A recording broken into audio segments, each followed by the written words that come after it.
ఎన్ని ఇంటర్వ్యూకి వెళ్ళి జాబ్ మాత్రం రావట్లేదు. ఛే. హే ఈడెవడు మన యశ్వంత్లా ఉన్నాడే. జాన్ ఇంకెంత ఒక్కళ్ళే కదా, ఈజీగా జాయిన్ చేయించేస్తా చూడు. హే యశ్వంత్ నువ్వా? రే తేజ నువ్వా? John I call you back. ఏరా ఎలా ఉన్నావు, ఏం చేస్తున్నావు?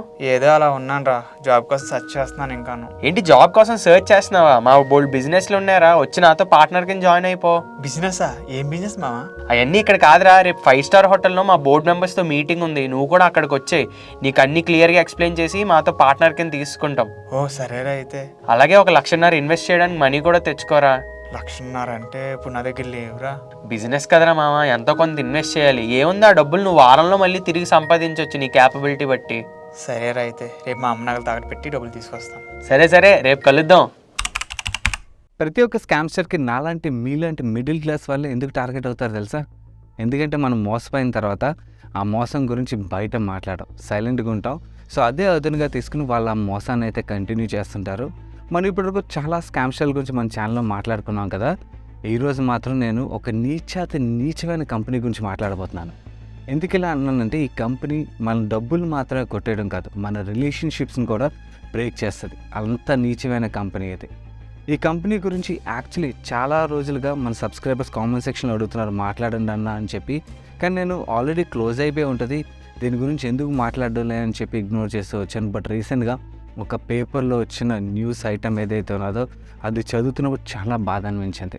ఆ న్యూస్ ఐటెంలో ఏమున్నదంటే, కోదాడకి చెందిన రాము, సూర్యాపేటలో కోదాడ ఉంది కదా, తను అక్కడ ఇంజనీరింగ్ చదివిన తర్వాత జాబ్ కోసం వెతుకుతూ ఉండగా ఆ జాబ్ దొరకడానికి టైం పడుతుంటే ఈ లోపల తన ఫ్రెండ్ త్రివేణి దగ్గర నుంచి కాల్ వచ్చి, ఇప్పుడు ఈ కామర్స్ బిజినెస్ బాగా గ్రో అవుతుంది కదా, ఈ బిజినెస్లో ఇన్వెస్ట్ చేసినట్టయితే నువ్వు బాగా గ్రో అవుతావు అండ్ వారానికి 50,000 నుంచి 60,000 వరకు సంపాదించే స్కోప్ కూడా ఉంటుందని చెప్పగానే ఆశపడి రాము కోదాడ నుంచి హైదరాబాద్ వచ్చాడు.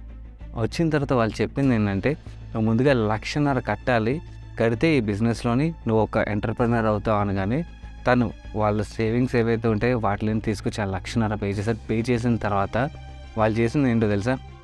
ఒక డిన్నర్ సెట్ ఇచ్చి, నువ్వు కట్టిన 1,00,000కి ఇచ్చే ప్రోడక్ట్ ఇది, నువ్వు చేయాల్సిన పని ఏంటంటే, నువ్వు డబ్బులు సంపాదించాలంటే నిన్ను ఎలాగైతే తీసుకొచ్చావు అలాగే మీ బంధుమిత్రులు ఎవరైతే ఉంటారో వాళ్ళని తీసుకొచ్చి ఈ కంపెనీలో జాయిన్ చేయాలి. జాయిన్ చేసినట్టయితే నువ్వు డబ్బులు సంపాదిస్తావు. ఇది ప్రతి ఒక్క MLM చేసే పనే కదా. ఇది నీచమైన కంపెనీ అని ఎందుకన్నానంటే, ఎప్పుడైతే రాముకి తను మోసపోయానని చెప్పి అర్థమైందో, వాళ్ళని తను కట్టిన డబ్బులు నాకు వెనక్కి ఇచ్చాను, మీ ప్రోడక్ట్ తీసుకుని అని చెప్పి అడిగినప్పుడు వాళ్ళు చేసిన పని ఏంటో తెలుసా? నీ మీద డ్రగ్స్ కేసు పెడతాం అండ్ మా ఆఫీసులో పనిచేసిన అమ్మాయిల మీద తేడా బిహేవ్ చేస్తామని చెప్పి నిర్భయ కేసు పెడతామని బెదిరించారంట. ఎంత దారుణం కదా. ఇది రాము ఒక స్టోరీ మాత్రమే కాదు, ఈ వీడియో చూస్తున్న చాలామంది ఇదే ఎక్స్పీరియన్స్ చేస్తుంటారు. అంటే బెదిరింపుల వరకు వెళ్ళి ఉండకపోవచ్చు చాలామంది కేసుల్లోనే, ఎందుకంటే మనం తిరిగి అడగం కదా, వదిలేస్తాం కదా మనం మోసపోయాను. నేను కూడా యాక్చువల్ నష్టపోయాను. నేను అలా నష్టపోయాను చెప్తాను.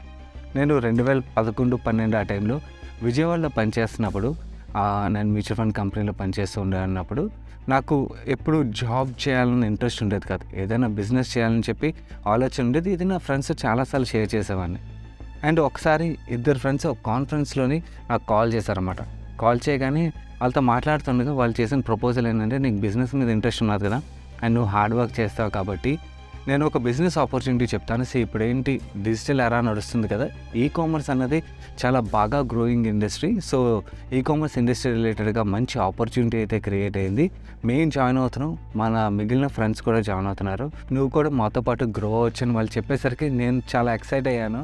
బట్ వాళ్ళని ఏం చేయాలని అడిగినప్పుడు, నువ్వేం చేయాలన్నది నేను ఇక్కడ ఫోన్లో చెప్పేదానికన్నా నువ్వు హైదరాబాద్ వచ్చినట్టయితే ఒక వారం రోజుల్లో ఒక ఈవెంట్ అయితే జరుగుతుంది. ఆ ఈవెంట్ అటెండ్ అయినట్టయితే నీకు కంప్లీట్ డీటెయిల్స్ అర్థమవుతాయి. అండ్ నువ్వు వచ్చేటప్పుడు నువ్వు సేమ్ 2,00,000 రూపాయలు చెక్ తీసురా. అండ్ అలాగే ఈవెంట్కి ఫీజు ఉంటుంది, ఆ ఫీజు అమౌంట్ మాకు ఇప్పుడే ట్రాన్స్ఫర్ చేయి. అండ్ అలాగే నువ్వు ఆ ప్రొడక్ట్స్ని అమ్మాలంటే నీకు ఆ ప్రొడక్ట్ రిలేటెడ్ ఇన్ఫర్మేషన్ కావాలి కాబట్టి ఈ కామర్స్ ఇండస్ట్రీ అండ్ ఆ ప్రొడక్ట్స్ రిలేటెడ్గా బుక్స్ ఏవైతే ఉంటే అవి పంపిస్తాను, దానికి మళ్ళీ అడిషనల్గా 5,000 కట్టు అని చెప్పగానే ఫస్ట్ అయితే 5,000 రూపాయలు పంపించాను. అండ్ ఆ ఈవెంట్కి డబ్బులు ఏదైతే ఉన్నదో 1,000 రూపాయలు అనుకుంటా, ఐ డోంట్ రిమెంబర్ ఎగ్జాక్ట్లీ. ఆ 1,000 రూపాయలు పంపించేసి ఎప్పుడైతే ఈవెంట్ డేట్ ఉన్నదో దానికి చాలా ఎక్సైటెడ్గా వెయిట్ చేసి ఈవెంట్ డేట్ రాగానే నేను విజయవాడ నుంచి హైదరాబాద్ వచ్చాను. హైదరాబాద్ వచ్చిన తర్వాత యాక్చువల్ నెక్స్ట్ డే ఈవెంట్ నేను ముందు రోజే వచ్చేసాను. ముందు రోజు సాయంత్రం ఒక హోటల్లో చిన్న గ్యాదరింగ్ ఉన్నది, అక్కడ రా అన్నారు. అక్కడికి వెళ్ళిన తర్వాత ఒక సర్దార్జీ వచ్చి చాలా మోటివేషన్గా ఆయన తన స్పీచ్ అంటే తను ఎలా సంపాదిస్తున్నానో ఏది ఏది అని చెప్పి చాలా మాట్లాడారే, కానీ ఏ ప్రోడక్ట్ అమ్మాలి అండ్ ఈ కంపెనీ పేరేంటి అన్నది ఎక్కడ డిస్కషన్లోకి రాలేదు. సో నాకు ఆ క్వశ్చన్ మార్క్ అయితే మిగిలిపోయింది. బట్ వాళ్ళు చూపించిన ఎనర్జీ ఏదైతే ఉందో దాంతో చాలా ఎక్సైటెడ్గా అయితే ఉన్నాను. అండ్ నెక్స్ట్ డే ఈవెంట్ మార్నింగే రావాలి, నువ్వు ఇక్కడ హోటల్లో అవుతుందని చెప్పి ట్యాంక్ బండ్ దగ్గర ఒక హోటల్ అన్నమాట. అక్కడికి వెళ్ళేసరికి మార్నింగ్ నేను లోపలికి ఎంటర్ అవగానే కంప్లీట్లీ డిఫరెంట్ ఎన్విరాన్మెంట్. నేను అప్పటివరకు చూడని ఎన్విరాన్మెంట్. అందరూ గెంతుతూ డ్యాన్స్లు వేస్తూ క్యూలో లైన్లో నిలబడతాం అన్నమాట. రిజిస్ట్రేషన్స్ అప్పుడే అరుస్తూ different level of energy levels చూస్తే నాకు తెలిసి ఎవరైనా మోసపోతారు. నేను కూడా చాలా ఎక్సైట్ అయిపోయాను. ఓకే, చాలా బాగుంది, ఏంటి అందరూ ఇంత హ్యాపీగా ఉన్నారు, అందరూ ఇంత ఎక్సైటెడ్గా ఉన్నారు, నిజంగా ఎంత సంపాదిస్తున్నారు ఈ బిజినెస్లో అని చెప్పి రిజిస్ట్రేషన్ అయిపోయింది. లోపలికి వెళ్ళాను. ఒకరి తర్వాత స్పీచ్లు నడుస్తూనే ఉన్నాయి. అండ్ ఒకరికొకళ్ళు వాళ్ళు మాట్లాడే పిచ్ ఏదైతే ఉన్నదో చాలా హై ఎనర్జీలో మాట్లాడుతున్నారు. అండ్ ఇది మాత్రమే కాదు, వాళ్ళు యాక్చువల్లీ ఆ బిజినెస్ రిలేటెడ్గా కాన్ఫిడెన్స్ పెంచడం గురించి అని చెప్పి హైదరాబాద్లో ఉన్న టాప్ బిజినెస్ పీపుల్, నేను ఎందుకు నేను వాళ్ళ పేర్లు చెప్పినట్టయితే అందరూ గుర్తుపట్టగలరు. సో అలాంటి వాళ్ళందరూ ఈ బిజినెస్లో ఉన్నారని వాళ్ళు ఒకళ్ళిద్దరు కూడా వచ్చి వాళ్ళ స్టేజ్ మీద మాట్లాడడం, ఇలాంటి వాళ్ళే చేస్తున్నారంటే మీరు చేయలేరా, వాళ్ళ ఎగ్జిస్టింగ్ బిజినెస్ ఏదైతే ఉన్నదో అంత బిజీ లైఫ్ నుంచి వచ్చి ఇక్కడ వాళ్ళు టైం కేటాయిస్తున్నారంటే సో అక్కడికన్నా ఇక్కడ వీళ్ళు గ్రోత్ చూస్తున్నారన్న టైప్లోని ఒక అజంప్షన్ తీసుకొచ్చారు. సో నేను ఫుల్లీ ఎనర్జెటిక్ అన్నమాట. ఇంకా లాస్ట్ ఈ సాయంత్రం అయ్యేసరికి నేను ఎలా డిసైడ్ అయిపోయానంటే ఇంకా వెనక్కి వెళ్ళి ఒక 4 రోజుల్లో నేను రిజైన్ చేసి బట్టలు చింపుకుని పని చేసేద్దాం, ఎందుకంటే ఇక్కడ చాలా మంచి గ్రోత్ ఉన్నదని చెప్పి కంప్లీట్ ఒక డ్రీమ్ వరల్డ్లోకి వెళ్ళిపోయిన తర్వాత సాయంత్రం 4 దాటిన తర్వాత ఒక పర్సన్ స్టేజ్ మీదకి ఎక్కినప్పుడు పొరపాటున తను ఏమన్నాడంటే, మన మీద ఏదైతే ఎలిగేషన్స్ జనాలు వేస్తున్నారో వాళ్ళందరికీ మనం తప్పుగా ప్రూవ్ చేయాలి, అండ్ అలాగే అసలు మన కంపెనీ క్యూనెట్ అంటే ఏంటో ప్రూవ్ చేయాలన్నాడు. ఓకే, అప్పుడు ఫస్ట్ టైం నేను ఆ కంపెనీ పేరు విన్నాను. అప్పటి వరకు ఎంట్రన్స్లో ఎక్కడ చూసినా కూడా పినాకిల్ అని కానీ లేదంటే విహాన్ అని కానీ ఉండేది, కానీ క్యూనెట్ అన్న పేరు ఎక్కడా వినబడేది కాదు. నేను ఎప్పుడైతే ఆ పేరు విన్నానో నాకు క్యూనెట్ అని పేరు దానికన్నా నేను ఎప్పుడు ముందు వినలేదు. బట్ ఓకే, ఈ కంపెనీ ఏంటి, వీళ్ళు అమ్మే ప్రొడక్ట్స్ ఏంటని చెప్పి గూగుల్ సెర్చ్ చేయడం స్టార్ట్ చేస్తాను. నా పక్కన కూర్చుని ఫ్రెండ్స్ ఎవరైతే నాతో వచ్చారో వాళ్ళు కంగారు పడ్డం నాకు కనబడింది. అండ్ సెర్చ్ చేస్తే నాకు ఫస్ట్ రిజల్ట్స్లో తెలిసిపోయింది ఇది తేడాగా ఉన్నదని చెప్పి. సో నేను ఆ ప్రోడక్ట్ రిలేటెడ్గా డబ్బులు ఏదైతే ఇవ్వాలో అది నేను ఇప్పుడు ఇవ్వను, నేను వెనక్కి వెళ్ళి ఇస్తాను అని చెప్పి నా ఫ్రెండ్స్ చెప్పాను. ఈవెంట్ అయిపోయిన తర్వాత నేను బస్సు ఎక్కి రిటర్న్ వస్తూ ఉండగా చదువుతూ ఉంటే నాకు బ్లడ్ బాయిల్ అయిపోతుంది. ఎందుకంటే నేను ఎంతలా నమ్మి నా ఫ్రెండ్స్ ఎవరైతే ఉన్నారో, అండ్ ఆ టైంలో నాకు ఆ 2 లక్షల రూపాయలు అన్నది చాలా పెద్ద అమౌంట్. సో వాళ్ళకి అది తెలుసు కూడా, ఇంత తెలిసి కూడా వాళ్ళు ఇలాంటి కంపెనీకి అండ్ ఇలాంటి ప్రొడక్ట్స్కి నన్ను ఇరికించడానికి ప్రయత్నిస్తున్నారా అని చెప్పి చాలా వాళ్ళ మీద అయితే నాకు కోపం వచ్చేసి వెనక్కి అయితే వచ్చేసాను. ఇంకా వాళ్ళతో మాట్లాడలేదు. కాకపోతే నేను వెనక్కి వచ్చిన తర్వాత రీసెర్చ్ చేస్తూ ఉండగా నాకు అర్థమైంది ఏంటంటే వాళ్ళు కూడా పాపం అదే ట్రాప్లో ఉన్నారు. అండ్ ప్రపంచంలోని చాలామంది ఈ కంపెనీ రిలేటెడ్గా వీడియోస్ పెట్టినప్పుడు వాళ్ళు మాట్లాడేది ఏంటంటే వాళ్ళ రిలేషన్స్ ఎవరైతే ఫ్రెండ్స్ కానీ ఆ బ్రదర్స్ కానీ సిస్టర్స్ కానీ ఎవరైతే ఉన్నారో వాళ్ళని ఈ కంపెనీ ట్రాప్ చేస్తే వాళ్ళని ఒక డిఫరెంట్ కైండ్ ఆఫ్ మైండ్ సెట్లో ఉంచడానికి ప్రయత్నిస్తుంది. అండ్ వాళ్ళ ప్రొడక్ట్ కొన్నాన్ని ఎవరైతే వాళ్ళ రిలేషన్స్ అంటారో వాళ్ళని ఎనిమీస్లో వాళ్ళు చూస్తుంటారు. సో ఇలా రిలేషన్స్ మధ్యలోనే ఈ కంపెనీ బ్రేక్ చేస్తుంది. అండ్ ఇన్ఫ్యాక్ట్ వాళ్ళ ట్రాప్లో ఉన్నారని నాకు అర్థం వాళ్ళ మీద యాక్చువల్ చేయాల్సింది. అంత కోపం తగ్గడం స్టార్ట్ అయ్యి వాళ్ళతో మాట్లాడడం అయితే స్టార్ట్ చేశాను. కాకపోతే వాళ్ళ మీద నమ్మకం అయితే కోల్పోయాను. వాళ్ళు ఇప్పుడు నాకు ఏం చెప్పినా కూడా నేను అంత తొందరగా అయితే నమ్మను. సో ఈ కంపెనీ నాకు 2 ఫ్రెండ్స్ని అయితే కోల్పోయేలా చేసింది. అండ్ ఇది మాత్రమే కాదు, ఓవరాల్గా నేను ఆ ప్రోడక్ట్ కొని ఉంటే 2 లక్షల వరకు నష్టపోయానేమో, 10,000 అయితే నష్టపోయాను. ఆ 10,000 కూడా నష్టపోయాను కదా. ఇలా యాక్చువల్లీ 30,000, 40,000, 50,000 చొప్పున నష్టపోయిన వాళ్ళు చాలామంది ఉంటారు. మీరు యాక్చువల్లీ ఆ నష్టపోయి సైలెంట్గా ఉంటారు చూడండి, అదే పెద్ద తప్పు. యాక్చువల్లీ నేను ఇప్పటివరకు చేసింది కూడా అదే తప్పు. గవర్నమెంట్ యాక్షన్స్ అయితే తీసుకోవాలి ఇలాంటి కంపెనీస్ మీద, అండ్ గవర్నమెంట్ తీసుకోవడానికి కూడా ప్రయత్నిస్తుంది. రీసెంట్గా సిట్ని కూడా ఫామ్ చేశారు ఇలాంటి ఫ్రాడ్స్ని అరికట్టడానికి. బట్ వాళ్ళు ఎన్ని విధాలుగా ప్రయత్నించినా కూడా ఈ మోసాలు ఎప్పుడు ఆగుతాయి తెలుసా? ఎప్పుడు ఆగుతాయంటే మనం బయటకు మాట్లాడినప్పుడే. మీరు చేయాల్సిన పని ఏంటంటే ఈ కంపెనీ గురించి మాట్లాడండి. అది కూడా నార్మల్గా కాదు, గట్టిగా మాట్లాడండి. ఎంతమందికి వీలైతే అంతమందికి అవేర్నెస్ స్ప్రెడ్ చేయడానికి ప్రయత్నించండి. ఎందుకు చెప్తున్నానంటే ఎంత అవేర్నెస్ మనం స్ప్రెడ్ చేయగలిగినట్టయితే మన తరపు బాధ్యత ఇది, మన వాళ్ళని ప్రొటెక్ట్ చేసుకోవడానికి అవుతుంది. ఈ మోసాన్ని అరికట్టగలిగిన ఒకే ఒక సొల్యూషన్ అది. గవర్నమెంట్ చేయాల్సిన పని గవర్నమెంట్ తన తరపున చేస్తుంది. మన తరపు నుంచి ఎంతమందికి మెసేజ్ రీచ్ అవ్వగలిగేలా చేసినట్టయితే అంతమందిని మనం మన నెట్వర్క్లో ఎవరైతే ఉంటారో వాళ్ళని ప్రొటెక్ట్ చేసుకోవడానికి అయితే అవుతుంది. ఎదర్ మీరు డైరెక్ట్గా మాట్లాడడం కానీ ఈ వీడియోని షేర్ చేయడం ద్వారా కానీ చేయండి. అండ్ అలాగే కింద కామెంట్ సెక్షన్లో మిమ్మల్ని ఈ కంపెనీ ఎలా మోసం చేసింది అన్నది రాయండి. Let me start with me. నేను ఈ కంపెనీ ద్వారా 10,000 రూపాయలు నష్టపోయాను, 2 ఫ్రెండ్స్ని కోల్పోయాను. మీరు కూడా మీ ఫ్రెండ్స్ ఆర్ రిలేషన్స్ ఎవరో ఒకరిని కోల్పోయి ఉంటారు కదా, ఎలా నష్టపోయారన్నది కామెంట్ సెక్షన్లో రాయడానికి ప్రయత్నించండి. నెక్స్ట్ టైం వీడియో చూసిన వాళ్ళకి ఎలా నష్టపోతున్నాం అన్నది తెలుస్తుంది, అదొక అవేర్నెస్ కింద ఉపయోగపడుతుంది. అండ్ ఇక్కడ ఇంకొక ఇంపార్టెంట్ పాయింట్, మీరు ఈ కంపెనీ గురించి అండ్ మీరు ఎలా నష్టపోయారో రాసేటప్పుడు ఎవరి ద్వారా నష్టపోయారు అని చెప్పి రాయకండి, వాళ్ళ పేర్లు రాయకండి. ఎందుకంటే వాళ్ళు మీ ఫ్రెండ్స్ అవ్వచ్చు, లేదా మీ బ్రదర్ అవ్వచ్చు, సిస్టర్ అవ్వచ్చు, ఆర్ వేరియస్ అదర్ రిలేషన్స్ అవ్వచ్చు. వాళ్ళు మన వాళ్ళు, వాళ్ళకి తెలియదు వాళ్ళు కూడా మోసంలో ఉన్నారని. ఇప్పుడు కాకపోతే కొన్నాళ్ళ తర్వాత అయినా వాళ్ళకి తెలుస్తుంది. సో వాళ్ళని బ్లేమ్ చేయొద్దు, వదిలేయండి. కానీ కంపెనీని మాత్రం వదలొద్దు. ఎందుకంటే ఈ కంపెనీని వదిలితే ఈ కంపెనీ ఇలాగే మోసం చేస్తుంది. అండ్ ఈ స్వప్నలో కాంప్లెక్స్లో ఎలాగైతే చాలామంది అమాయకులు చనిపోయారో, ఈ చనిపోయిన వాళ్ళు యాక్చువల్లీ ఇంత పెద్ద ఇన్సిడెంట్ కాబట్టి బయటకు వచ్చిన తర్వాత మనకు ఆ న్యూస్ బయటకు వస్తుంది. కానీ ఇలా బయటికి రాని మోసాలు చాలానే ఉన్నాయి. చాలామంది వాళ్ళ కష్టార్జితం ఒక 5,000 రూపాయలు సంపాదించేవాళ్ళు, 10,000 సంపాదించేవాళ్ళు, 15,000 సంపాదించే వాళ్ళు కూడా నష్టపోయిన వాళ్ళు ఈ కంపెనీలో ఉన్నారు. సో అలాంటి వాళ్ళందరినీ ప్రొటెక్ట్ చేసినట్టయితే అవుతుంది. సో మ్యాక్సిమం స్ప్రెడ్ చేయడానికి ప్రయత్నించండి. అండ్ ఇంకొక విషయం, సో ఇక్కడ మీకు ఒక డౌట్ రావాలి, ఇంత మోసాలు చేస్తుంది కదా ఈ కంపెనీ రిలేటెడ్గా చాలా పోలీస్ కంప్లైంట్స్ అండ్ చాలా కేసులు అవుతున్నాయి కదా, అయినా కూడా ఈ కంపెనీ ఎందుకు క్లోజ్ అవ్వట్లేదు అని డౌట్ వచ్చిందా? అది ఎందుకు మాట్లాడు. Welcome to our company Teja. నువ్వు కట్టిన 1,00,000 వర్త్ ప్రొడక్ట్స్ ఇవే. అదేంటి వాచీలా? మరి బిజినెస్ అన్నారు? ఇలాగే 10 మందిని నువ్వు జాయిన్ చేయించావు అనుకో, ఆ కమిషన్ డబ్బులు నీకే వస్తాయి. అదే మన business. Take care, bye bye. Business కోసం అని చెప్పి సామాన్లు తాగట్టు మరీ డబ్బులు ఇచ్చాను. ఇలా చైన్ మార్కెటింగ్లో మూలిగిపోతాను అనుకోలేదు. ముందుగా మీకు ఈ కంపెనీ ఎలా స్టార్ట్ అయింది అండ్ ఎలా ట్రాన్స్ఫార్మ్ చెందుతూ వస్తుందో తెలిసినట్టయితే ఫ్యూచర్లో వీళ్ళు మనల్ని ఎలా మోసం చేయడానికి ప్రయత్నిస్తారో మనకు అర్థమవుతుంది. విజయ్ ఈశ్వరన్ అండ్ జోసెఫ్ వీళ్ళిద్దరూ ఫ్రెండ్స్ అన్నమాట. వీళ్ళు ఫిలిప్పీన్స్లోని ఒక US బేస్డ్ కంపెనీలో పనిచేస్తూ ఆ కంపెనీ వీళ్ళ పర్ఫార్మెన్స్ తగ్గ క్రెడిట్ ఇవ్వట్లేదని వీళ్ళు భావించి అక్కడ ఆల్రెడీ బాగా పర్ఫామ్ చేసిన మిగిలిన ఎంప్లాయీస్ ఎవరైతే ఉంటారో వాళ్ళని కూడా మోటివేట్ చేసి వీళ్ళు బయటికి తీసుకొచ్చి ఒక కంపెనీని ఫామ్ చేశారు. ఈ కంపెనీని ఫామ్ చేసిన తర్వాత వీళ్ళు ఫస్ట్ మోసం స్టార్ట్ చేసిన స్ట్రాటజీ ఏంటో తెలుసా? మీలో చాలామంది దీనికి రిలేట్ అవుతారు కూడా. ఒక టైంలోని వీళ్ళు గోల్డ్ అండ్ సిల్వర్ కాయిన్స్ అమ్మారు. గోల్డ్ సిల్వర్ కాయిన్ అమ్మడంలో మోసం ఉంది అనుకుంటారా? వీళ్ళు అమ్మిన కాయిన్స్ ఏంటనుకున్నారు?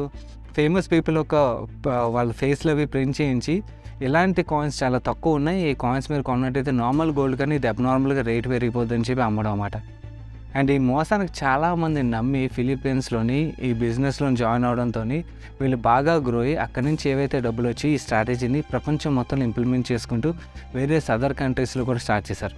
ఇలా ఇండియాకి కూడా వచ్చి ఇండియాలో కూడా బాగానే బిజినెస్ చేశారు. ఈ గోల్డ్ సిల్వర్ కాయిన్ అమ్మడం అండ్ చాలామంది క్వశ్చన్ అనగానే రిలేట్ అవుతారు. సో ఇదే బిజినెస్ అన్నమాట, ఈ క్యూనెట్ వాళ్ళది అది. సో ఎప్పుడైతే ఈ క్వశ్చన్ మీద పోలీస్ కేసులు అవి రావడం స్టార్ట్ అయ్యో అండ్ అరెస్ట్ అవుతారని తెలిసినప్పుడు ఈ విజయేశ్వరన్ సైలెంట్గా ఇండియా నుంచి మలేషియా పారిపోయాడు. అండ్ ఈ మలేషియా పారిపోయిన తర్వాత సైలెంట్గా ఏమి ఉండలేదు, క్వశ్చనర్ని మళ్ళీ తీసుకురావడం గురించి అని చాలా ప్రయత్నాలు చేశాడు. ఎంత ఎలా ప్రయత్నించాడంటే ఈ క్వశ్చనర్కి లీగల్ అడ్వైజర్గా అపాయింట్మెంట్ ఎవరు చేసుకున్నారో తెలుసా?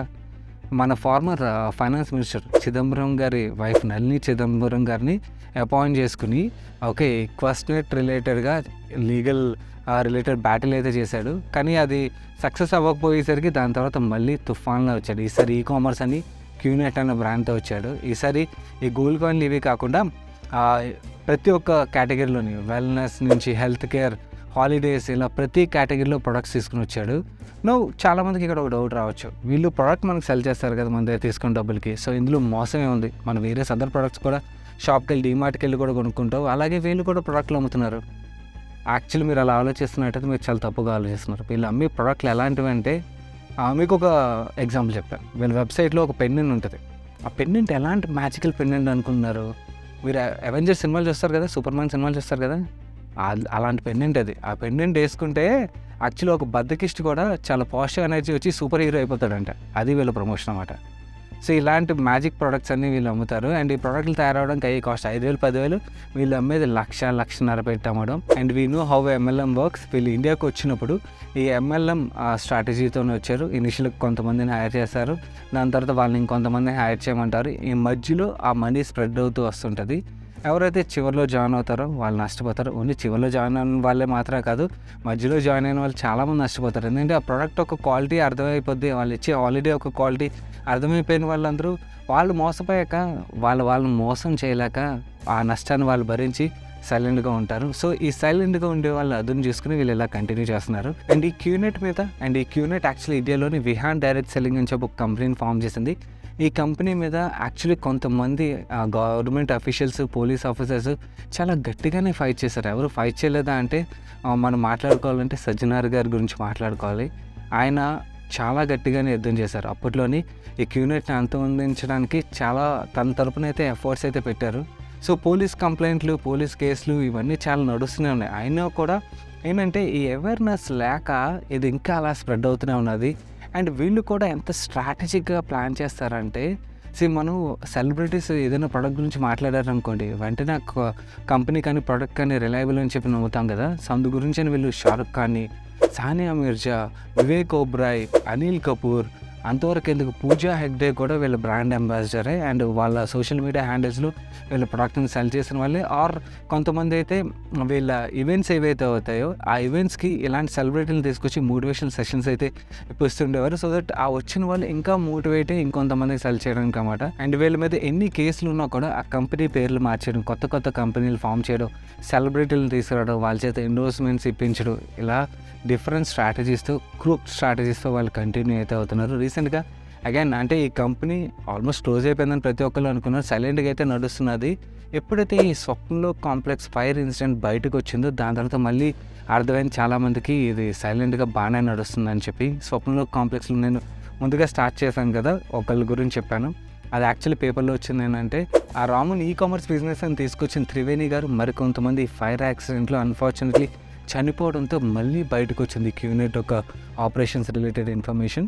అండ్ ఈ క్యూనెట్ చాప్ కింద నీరులో తన బిజినెస్ని అయితే రన్ చేసుకుంటూ వెళ్తుంది. ఎన్ని కేసులు వచ్చినాయి. రీసెంట్గా ఇన్సిడెంట్ తర్వాత కూడా ఈడీ వీళ్ళకి సంబంధించిన కంపెనీస్ ఏవైతే ఉంటాయో వాటి యొక్క 50 అకౌంట్లు, అందులో 137 కోట్లని ఫ్రీజ్ చేశారు. ఎంత చేసినా కూడా గవర్నమెంట్ అఫీషియల్స్ వాళ్ళ పని వాళ్ళు చేసినా కూడా ఈ కంపెనీ ఎప్పటికప్పుడు ఊసర వెళ్ళ వాళ్ళ పేర్లు మారుస్తూ డిఫరెంట్ కంపెనీలు స్టార్ట్ చేస్తూ వాళ్ళ మోసాలను అయితే కంటిన్యూ చేస్తుంది. ఈ మోసాలు ఆపగలిగింది ఒకే ఒక మార్గంతో ఈ అవేర్నెస్, అంటే ఈ కంపెనీ రిలేటెడ్గా వీళ్ళ స్ట్రాటజీస్ ఏవైతే ఉన్నాయో వాటి రిలేటెడ్గా ఈ అవేర్నెస్ని ఎంత స్ప్రెడ్ చేస్తే మనం ఈ మోసాలను అయితే ఆపగలుగుతాం అండ్ మన వాళ్ళని అయితే ప్రొటెక్ట్ చేసుకోగలుగుతాం గైస్. అండ్ ఇంకొక ఇంపార్టెంట్ పాయింట్ గుర్తుంచుకోండి, మీకు ఎవరైనా షార్ట్ టైంలోనే మీరు సంవత్సరంలో సంపాదించే డబ్బులు 4 రోజుల్లో సంపాదిస్తారని, 4 రోజుల్లో సంపాదించే డబ్బులు ఒక రోజులో వచ్చేస్తాయని చెప్పి, అది కూడా పెద్దగా ఎఫర్ట్ పెట్టకుండా వస్తాయని చెప్పి చెప్తున్నట్టయితే, అలాంటి so good to be true stories ఏవైతే ఉంటాయో అలాంటివి విన్నప్పుడు జాగ్రత్తగా ఉండండి. వాటిని బ్లైండ్గా నమ్మేయద్దు. అలాంటి వాటికి ఎంత దూరంగా ఉంటే అంత మంచిది. ఇలాంటి MLM స్కామ్స్కి మ్యాక్సిమం దూరంగా ఉండడానికి ప్రయత్నించండి. వీళ్ళ యాక్చువల్ టార్గెట్ బేస్ ఎవరో తెలుసా? యంగ్ పీపుల్, అంటే జాబ్ గురించి ప్రయత్నిస్తుంటారు చూడండి వాళ్ళు కానీ, లేదా హౌస్ వైఫ్స్ కానీ, రిటైర్డ్ పీపుల్ కానీ వీళ్ళు ఎక్కువగా ఉంటారు. సో వాళ్ళకి అవేర్నెస్ అయితే స్ప్రెడ్ చేయడానికి ప్రయత్నించండి. So this is all about QNet related information guys. ఈ వీడియో రిలేటెడ్గా ఇన్ఫర్మేషన్ షేర్ చేయడానికి మన టీం ఏదైతే ఎఫర్ట్ పెట్టిందో అది నచ్చినట్టయితే వీడియోని తప్పకుండా లైక్ చేయండి.